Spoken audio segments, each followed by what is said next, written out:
to last him a lifetime of Jesus. absolute comfort. Hell, so he's 57. He's Holy what? crap. He's 57. I'll give All him right, this. He looks good for 57.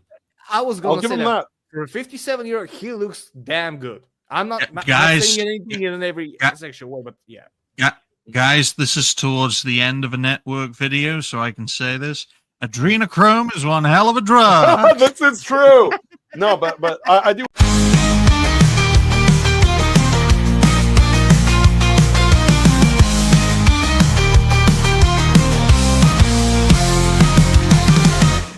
I do want to speak on Kimmel myself. The thing about Jimmy is that Jimmy has never been particularly that talented. He's always failed upward. He was the least talented part of the Man show. And the reason that he got to where he is because of the fact that he is willing to do whatever the establishment in power, the leftist establishment, tells him to. We've seen him do humiliation rituals. We've seen him do award shows, and he's always head down while the Black Lives Matter guy shouts in his face. He's willing to basically cuck out for the establishment. And so what happened is he thought because of that he was essentially untouchable, can do what he wants, say what he wants, disparage who he wants. And the network told him, no, this joke is a little bit too far even for us. And he's like, no, I'm Jimmy Kimmel. I've earned it. You've earned it with your 0.8 rating. The network then has to look at it from a business standpoint. That's what a lot of these people don't understand. These opinions are my own people. Yeah, your opinion's your own, but when you're representing the company has to do what's best for the company. What's best for the company is not Jimmy Kimmel moving forward. They could throw reruns of Golden Girls up and score higher ratings than they do with episodes of Jimmy Kimmel's show. Presently, that's true. Yeah. Digny has talked about it before. Maybe your own, but you're also posting them online publicly so other people can see them. They have their own opinion. Their own opinion that your opinion sucks. So they're going to say that to you. And their opinion is just as valid as yours. The thing is, though, is like he said, you could stick old episodes of Golden Girls and you'd get better ratings. It's true. Why? Because people loved Betty White. I was very interested in hearing what Jose had to say, especially in relation to me, because my ego is bigger than all of you combined. Digny, you've said on previous shows is that, the era of the late night talk show is pretty much done. It's for boomers. It's for old people. This is not something that's moving up in the world. What we do here on YouTube carries more weight than what Jimmy Kimmel does every night on broadcast television. And that's the reason why all these establishment dinosaurs do have to get out of the way. Colbert has to get out of the way. Kimmel's got to get out of the way. Fallon probably is not likely to be renewed. And frankly, it's 5 shows with the exact same opinions. Everyone's boring. Even Johnny Carson said, just because you have a platform doesn't mean you should push your political opinion around, because that's not entertainment. Our goal on these late night shows is to be entertaining. There's nothing entertaining about clapter because you're trying to appease a political establishment. You're trying to be an activist for the Democrat Party. Conservatives buy shoes too. It's the old adage. So exactly, he needs to move to the side if he's not going to do that, because they could put somebody in who's probably a lot more neutral and do a lot better. Not much better, because it's still a late night show, but they would do a lot better if they would just lay off of the political nonsense, because people are sick and tired of hearing about it every single day, everywhere they go. Unless you are very good at political jokes, like example. Stephen Colbert, he is a political comedian. They, when he was hired, when NBC hired him, they knew that. He knew his limits.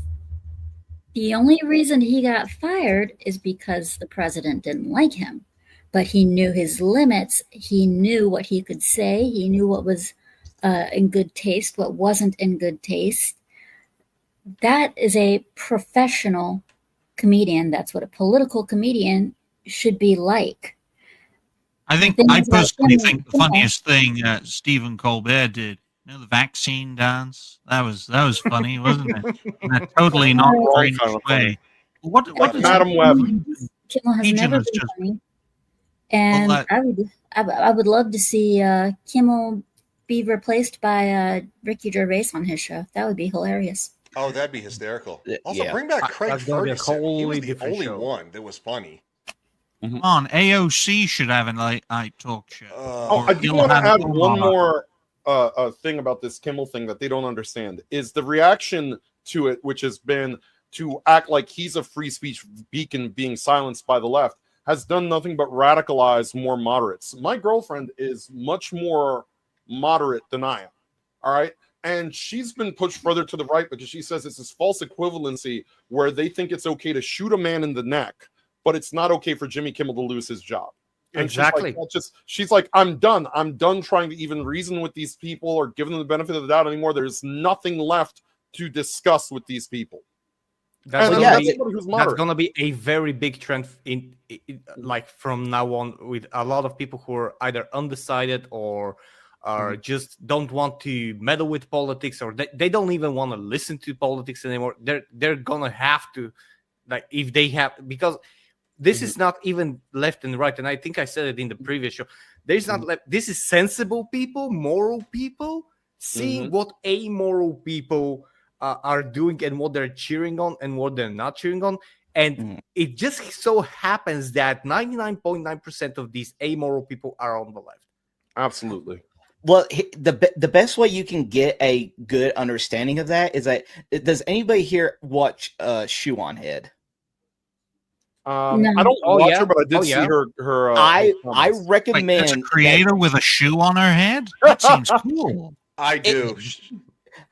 If you get a chance, you all should really watch the latest video that she posted up, because it does like an excellent breakdown of actually showing. She has like a good 5 minutes compilation of like all the people that were cheering for Charlie's assassination and everything, and she just gives like this excellent breakdown about how things have escalated to the point of where they are. Because one saying that she had like from videos a long time ago of like, you might not be interested in politics, but politics is interested in you.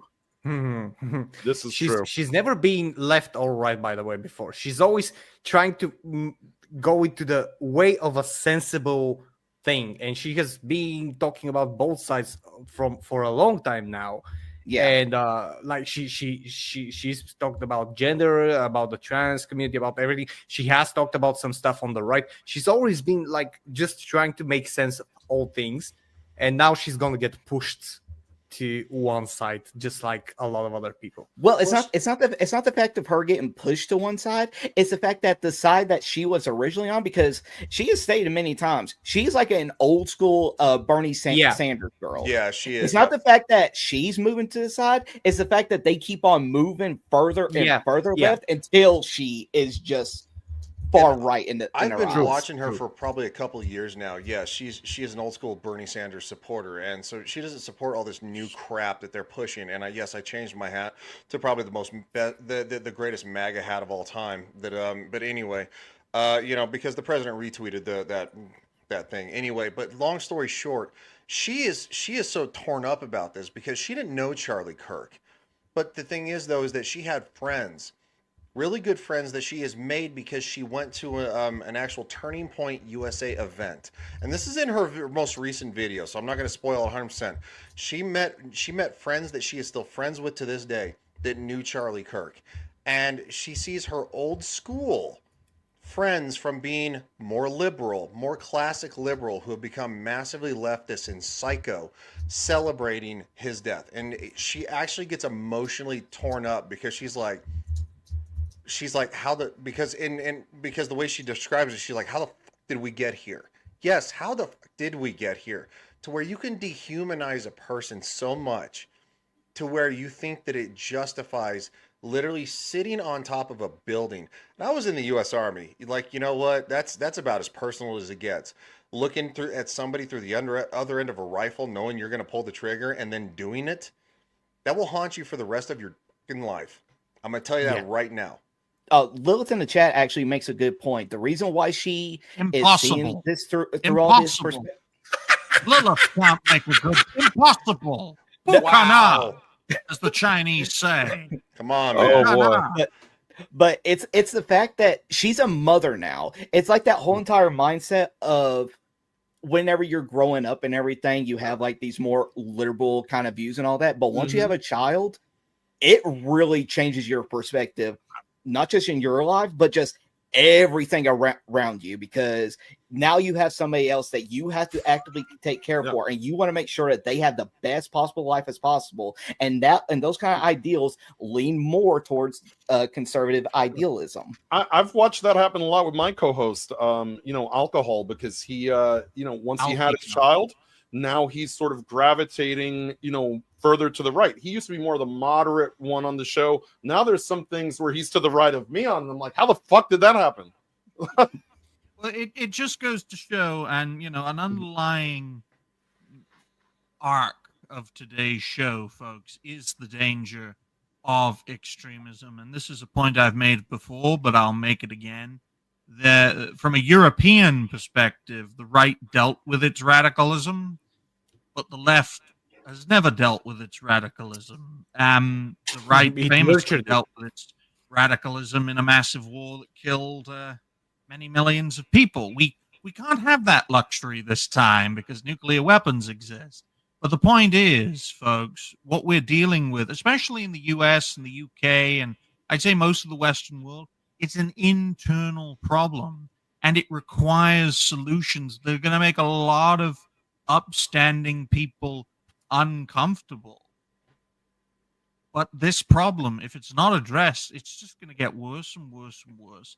And the thing that happened to the ABC affiliate getting rained down in terms of gunfire, it's going to be the rule, not the exception, if we allow this dangerous radicalism to exist in a civilized society. It doesn't matter if they're 10% of the population or 5% or 1%, right? 1% of 365 million people is a lot of people.